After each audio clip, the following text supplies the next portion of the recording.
मैं केवल आपको ये अवगत कराना चाह रहा हूँ कि वहाँ पर्याप्त सुरक्षा बल अभी भी कैंप कर रहे हैं। जैसे कि नालंदा में बिहार विशेष सशस्त्र पुलिस की 3 कंपनी बल पहले से ही प्रतिनियुक्त था रामनवमी और पर्व त्योहार के कारण, और 100 हमारे जो लाठी बल सिपाही बिहार के हैं वो पहले से ही डिप्यूटेड थे। उसके उपरांत जब वहाँ समस्या उत्पन्न हुई तो एसएसबी की 1 कंपनी, रैफ की 2 कंपनी, आईटीबीपी की 1 कंपनी जो आज पहुंची है, उसके अलावा बिहार विशेष सशस्त्र पुलिस की 9 कंपनियां ऑलरेडी वहां पर तैनात हैं। अन्य पुलिस पदाधिकारियों को वहां पर भेजा गया है। अभी तक नालंदा में 15 प्राथमिकी दर्ज हुई हैं और कुल 130 लोगों की गिरफ्तारी की गई। रोहतास जिले में बिहार विशेष सशस्त्र पुलिस की 5 कंपनियां और 200 लाठी बल पहले से ही वहाँ पर्व त्योहार और वहाँ पर जो वीआईपी प्रोग्राम था उसके मद्देनजर पहले से डिप्यूट की गई थी। उसके अलावा वहाँ पर 2 एसएसबी की कंपनी, 1 रैफ की कंपनी और बिहार विशेष सशस्त्र पुलिस की 1.5 कंपनी बल अभी वर्तमान में अतिरिक्त रूप से प्रतिनियुक्त कर दिया गया, वो वहाँ पर अभी कैंप कर रहे हैं। रोहतास में कुल 3 प्राथमिकी दर्ज की गई और उसमें 43 लोगों को अभी तक गिरफ्तार किया गया है। कांडों का अनुसंधान गहन तरीके से किया जा रहा है। अलग अलग टीम कांडों के अनुसंधान में कार्रवाई कर रही है और पुलिस अब आगे भी जो सच के अनुसार कार्रवाई करनी वो करेगी। जैसा कि आप लोगों को पता है, 31 मार्च को नालंदा के लहरी थाना क्षेत्र में जो घटना हुई थी उसमें अगले दिन 1/4/23 को देर संध्या में जो फायरिंग हुई उसमें फायरिंग की घटना में 1 व्यक्ति की मृत्यु हो गई। उसका पोस्टमार्टम करा दिया गया है, दाह संस्कार भी हो गया। अन्य 2 व्यक्ति जख्मी हुए थे जिनका इलाज चल रहा है और कहीं पर भी कोई गंभीर रूप से जख्मी और इलाजरत होने की सूचना नहीं। दिनांक 1 अप्रैल को सासाराम नगर थाना के शेरगंज मोहल्ले में लगभग करीब 8 बजे रात में एक झोपड़ी नुमा घर में बम विस्फोट की घटना प्रकाश में आई थी। उसमें 6 व्यक्तियों के जख्मी होने की सूचना थी। उनकी चिकित्सा अभी वर्तमान में बीएचयू बनारस में चल रही है। इस संबंध में फोरेंसिक जांच, घटना स्थल का निरीक्षण और अब तक के अनुसंधान से बात पता चलती कि वो विस्फोट वहीं पर हुआ था, बाहर से कहीं से नहीं फेंका गया था और न ही एक किसी प्रकार की सांप्रदायिक घटना है।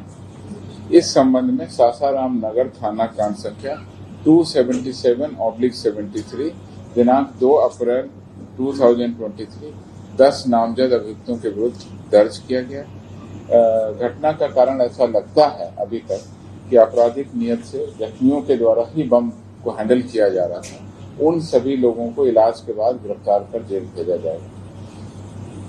आज सुबह 3 अप्रैल को 5 बजे सासाराम नगर थाना के पास में किसी प्रकार के विस्फोट की सूचना सोशल मीडिया पर चलाई गई।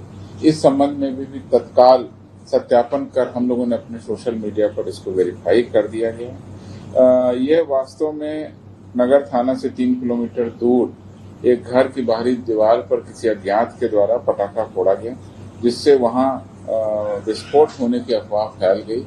उस दीवार पर पटाखा के कारण जो काले जैसा निशान हो गया है उसको भी देखा गया है और वहां पर सुतली वगैरह जो भी जब्त की गई है उसकी भी हम लोग जांच कराएंगे। घटना स्थल पर डीएम और एसपी पहुंचे थे और वहां पर स्थिति पूरी तरह शांतिपूर्ण है। ऐसा लगता है कि किसी शरारती तत्व के द्वारा एक कार्रवाई की गई, उसका भी संज्ञान लेकर के हम लोग उसकी पहचान करेंगे। तो इस प्रकार से दोनों जिलों में स्थिति पूरी तरह शांतिपूर्ण नियंत्रण में है। जनजीवन सामान्य हो रहा है और स्थिति में जैसे ही सुधार होगा अतिरिक्त बल जो वहाँ प्रतिनियुक्त हैं अभी कुछ दिनों तक और सुरक्षात्मक दृष्टिकोण से रहेंगे। जिला प्रशासन वहाँ पर ये निर्णय लेगा कि कितने बलों को कितने दिनों तक रहना है और धीरे धीरे हम लोग जो वापस हमारी पुलिस लाइन में फोर्स रहती है वापस पुलिस लाइन में आ जाएगी। इधर जो पिछले कुछ दिनों कुख्यात अपराध कर्मियों की गिरफ्तारी है उसमें 4 महत्वपूर्ण गिरफ्तारियां हैं और उन 4 महत्वपूर्ण गिरफ्तारियों में मैं आपको सिलसिलेवार बताता हूँ। पहली मुख्य गिरफ्तारी सिवान जिले के गोरिया कोठी से हुई है, जहां कुख्यात वांछित अपराधी सीमांत सिंह उर्फ छोटू सिंह, जो वहीं गोरिया कोठी का रहने वाला है, उसको 1 अप्रैल को गिरफ्तार किया गया। इसकी निशानदेही पर 2 सहयोगी अपराधकर्मी शेखर गुप्ता और अभिषेक कुमार उर्फ गोलू को 2 देशी पिस्तौल, 2 जिंदा गोली और 35 ग्राम स्मैक के साथ गिरफ्तार किया गया। इस प्रकार सीमांत सिंह उर्फ छोटू सिंह के लूट, रंगदारी, हत्या करने के गिरोह का उद्भेदन किया गया। दूसरी महत्वपूर्ण उपलब्धि मुजफ्फरपुर के अहियापुर थाना क्षेत्र में है, जिसमें कुख्यात अपराधकर्मी पिंटू चौधरी उर्फ झामू चौधरी 1 देशी पिस्तौल और 2 जिंदा कारतूस के साथ इसको भी 1 अप्रैल को गिरफ्तार किया गया। इस अपराधी ने मुजफ्फरपुर जिला के अहियापुर थाना अंतर्गत एक पेट्रोल पंप से लगभग 26 लाख रुपए की डकैती वर्ष 2020 में की थी, उसमें संलिप्त था। अन्य कई घटनाओं में भी ये वांछित था। इस प्रकार से इसकी महत्वपूर्ण उपलब्धि मुजफ्फरपुर जिला ने की। तीसरी महत्वपूर्ण उपलब्धि भागलपुर जिले के सबौर थाना क्षेत्र से है। इसमें NH 80 पर ट्रक चालकों से लूटपाट करने वाले गिरोह का उद्भेदन किया गया है। दिनांक 30 मार्च की रात्रि में भागलपुर सबौर थाना को सूचना मिली और उसके बाद तत्काल कार्रवाई करते हुए 3 अपराधी सुजीत कुमार, अनुज कुमार और पंचा कुमार, जो सबौर के ही रहने वाले अपराधकर्मी हैं, उनको 1 देशी कट्टा और 2 कारतूस के साथ गिरफ्तार किया गया। इस प्रकार से ट्रक चालकों से रात्रि में लूटपाट करने वाले गिरोह का उद्भेदन भागलपुर पुलिस ने किया। चौथी महत्वपूर्ण उपलब्धि सारण के बनियापुर थाना क्षेत्र से। इसमें ग्राम अमाओं में छापामारी कर अपराध कर्मियों के एक साथ एकजुट होने की जो सूचना थी उसका सत्यापन किया और पुलिस ने तुरंत कार्रवाई की, चारों तरफ से घेराबंदी की। उस घेराबंदी में 10 अपराधकर्मी पकड़े गए। 10 अपराधकर्मियों को 4 देशी कट्टा, 1 एयरगन, 5 कारतूस, 4 मोटरसाइकिल, 7 मोबाइल के साथ गिरफ्तार किया गया। इस उद्भेदन के बाद अब उसमें आगे अनुसंधान किया जा रहा है कि उनकी क्या योजना थी, किस तरह से, और उनके सारे मोबाइल फोन का विश्लेषण भी किया जा रहा है।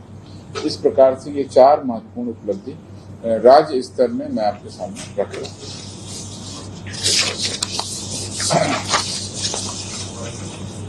तीसरी एक महत्वपूर्ण जानकारी और सूचना, आंकड़ा जो हमने एकत्रित किया है, वो है कि हम लोग अपराध कर्मियों को सजा लगातार दिला रहे हैं और स्पीडी ट्रायल के अंतर्गत मेरे पास में फरवरी माह का समेकित आंकड़ा आ गया है, तो मैं आपको बताना चाह रहा हूँ संक्षेप में।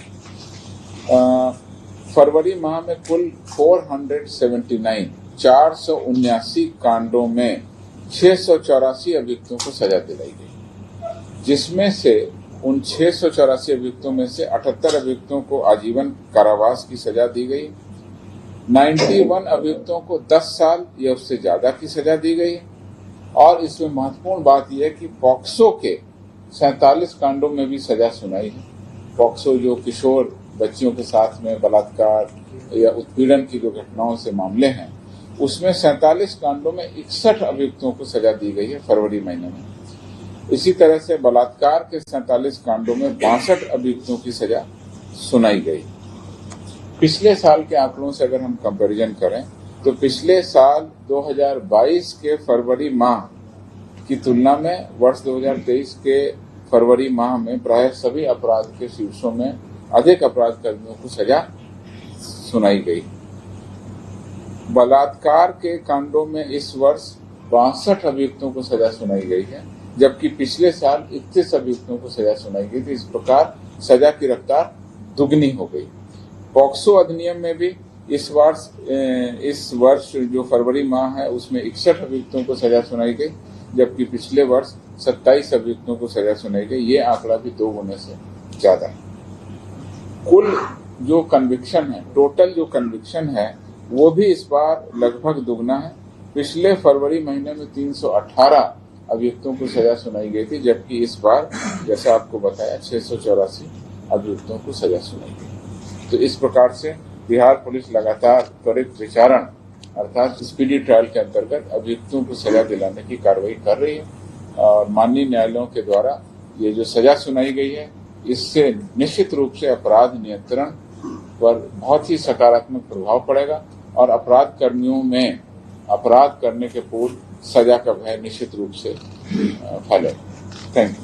सर, ये जो नालंदा और रोहतास की जो घटना हुई है उसमें कहा गया कि ये सुनियोजित साजिश है, इसकी पहले से साजिश रची जा रही थी, तो इंटेलिजेंस इनपुट पुलिस का नहीं था क्या? देखिए, कल सारे बिंदुओं पर आपको स्थिति स्पष्ट कर दी गई थी। जैसा कि आपको मैंने बताया है, 130 अभियुक्त गिरफ्तार हुए हैं अभी नालंदा में। 15 अलग अलग थाना क्षेत्रों में एफआईआर है, जिसमें लहरी थाना, बिहार थाना, अलग अलग थानाओं में एफआईआर। अब पुलिस का मुख्य काम ये है कि जो कांड दर्ज हुए हैं और जो अभियुक्त गिरफ्तार हुए हैं और जो एविडेंस सामने आएगा, उसमें फिजिकल एविडेंस भी है, ओरल एविडेंस भी है, इलेक्ट्रॉनिक एविडेंस भी है, डिजिटल एविडेंस भी है। ये सारे एविडेंस को मिला करके हम लोग निश्चित रूप से इस कांड के अनुसंधान में यह तहकीकात करेंगे और ये जानकारी लेंगे कि किस प्रकार से इस पूरे घटनाक्रम अचानक और इतने बड़े पैमाने पर किया गया। इसकी निश्चित रूप से अनुसंधान के क्रम में ही इसकी जांच पड़ताल की जाएगी और वो बातें अनुसंधान के क्रम में जैसे जैसे सामने आएंगी आपके सामने रखेंगे।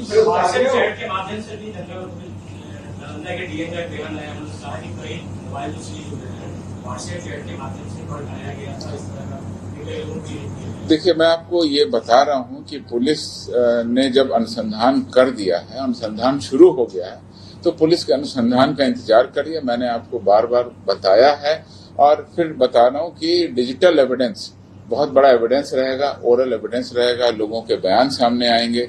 अब जब स्थिति शांतिपूर्ण हो गई है तो पुलिस कई लोगों से पूछताछ भी करेगी और पूरे घटनाक्रम को जोड़ के एक कड़ी से दूसरी कड़ी और तीसरी कड़ी अर्थात चेन ऑफ एविडेंस क्रिएट करेगी और हम लोग जो भी कार्रवाई करेंगे साक्ष्य के अनुसार कार्रवाई करेंगे और पूरे घटनाक्रम और घटना का पर्दाफाश अनुसंधान के क्रम में पुलिस निश्चित रूप से करेगी।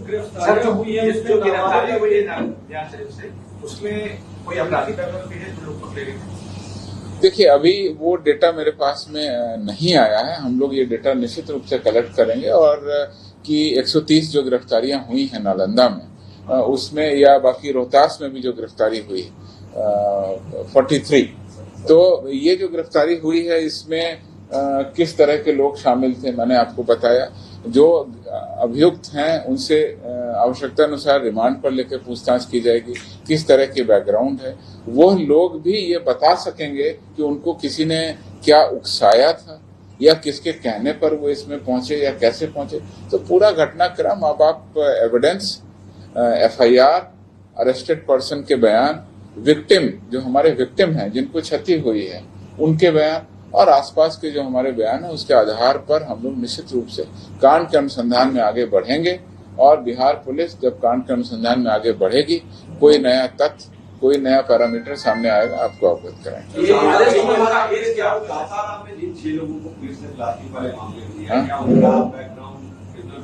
अभी मेरे पास में अभियुक्तों का ये विश्लेषण नहीं है कि किसकी क्या बैकग्राउंड रही है और एज वाइज प्रोफाइल भी आपने पूछा है, वो भी प्रोफाइल सामने नहीं है। वो निश्चित रूप से जिला प्रशासन के पास में होगी, मैं कलेक्ट करके आपको उपलब्ध कराऊंगा। कई पीड़ित जो घर छोड़कर उनको विवश हुए हैं, उनका बयान आया है कि पुलिस की मौजूदगी में उनके घर में आग लगाई गई, घर को लूटा गया। तो ये क्या जांच की जाएगी कि क्या पुलिस की मौजूदगी में ऐसा हुआ? जिला प्रशासन और स्थानीय प्रशासन निश्चित रूप से सभी को सुरक्षा दे रहे हैं, कहीं पर कोई दिक्कत नहीं है। और जो आपने बोला, सभी तरह के जो विक्टिम हैं उन सभी का बयान लेकर के हम लोग निश्चित रूप से जो एक इन्वेस्टिगेशन का पॉइंट है उस पर आगे बढ़ेंगे और सभी को सुरक्षा देने के लिए पर्याप्त सुरक्षा बल उपलब्ध कराया गया है, जैसा कि मैंने ब्यौरा आपके सामने रख दिया। वायलेंस के बाद माइग्रेशन होने लगा, बहुत से जगह खबरें चली है, क्या स्थिति है सर? देखिए, मेरी जानकारी और मेरे नियंत्रण कक्ष की जो जानकारी है, पुलिस मुख्यालय को जो सूचना प्राप्त हुई है, ऐसी कोई भी बात नहीं है कि कहीं से कोई माइग्रेशन हो गया है, कोई चला गया है, नहीं लौट रहा है, ऐसी कोई जानकारी हम लोग को नहीं उपलब्ध है। स्थानीय प्रशासन ने अपने कंट्रोल रूम के नंबर, जिला प्रशासन ने अपने कंट्रोल रूम के नंबर भी उपलब्ध करा दिए हैं और उनके पास में कोई भी व्यक्ति अपनी समस्याएं रख सकता है, कोई भी बात रख सकता है। कंस्ट्रक्शन का काम चल रहा था, इस दौरान 12 बजे रात को 15 नकाबपोश आते हैं, गोलीबारी करते हैं, इंजीनियर से लूटपाट कर लेते हैं, लेकिन रंगदारी के तौर पर 10.5 लाख रुपए भी मांगे जाते हैं उनसे। लेकिन बकरीद थाना प्रभारी के द्वारा जो FIR दर्ज की गई है सर, उसमें बस खानापूर्ति की गई, लूटपाट का जिक्र नहीं है, न ही उसमें गोलीबारी का जिक्र किया गया। तो क्या अपराधियों को छिपाने की कोशिश की जा रही है? देखिए, आपने कोई पर्टिकुलर थाना के पर्टिकुलर FIR घटना का जानकारी मांगी है। मेरे पास वो जानकारी अभी उपलब्ध नहीं है। वहाँ के पुलिस अधीक्षक और जो वहाँ के रेंज में DIG उनको मैं अवगत कराऊंगा। मामले की पूरी सही जांच होगी और जो दोषी पाए जाएंगे उन पर कार्रवाई होगी। जो अपराध कर्मी अगर शामिल हैं तो उनको पहचान कर उनके विरुद्ध कार्रवाई की। ये आपने कहा कि स्थिति सामान्य हो रही है, तो क्या धारा 144 में भी ढील दी गई है या उसको हटाया गया है? अभी मेरे पास में उसकी जानकारी नहीं है। जो अभी तक अधिकृत सूचना है उसके अनुसार कल तक इंटरनेट बैन की सूचना है कि कल तक इंटरनेट में जो बैन है उसको कल शाम तक विस्तार किया गया है। अगर कोई दूसरी सूचना प्राप्त होगी आपको अवगत कराएंगे। वैसे स्थानीय प्रशासन का ये निर्णय होगा कि वो जिनके स्तर से ये 144 CRPC के तहत निषेधाज्ञा लागू की गई है वो अपने निर्णय लेंगे। जिला प्रशासन, पुलिस प्रशासन और स्थानीय प्रशासन बैठ के सभी पहलुओं पर विचार करेगा और निश्चित रूप से निर्णय लेंगे। Thank you. हाँ, दोनों जगह अभी मैं आपको बता देता हूँ।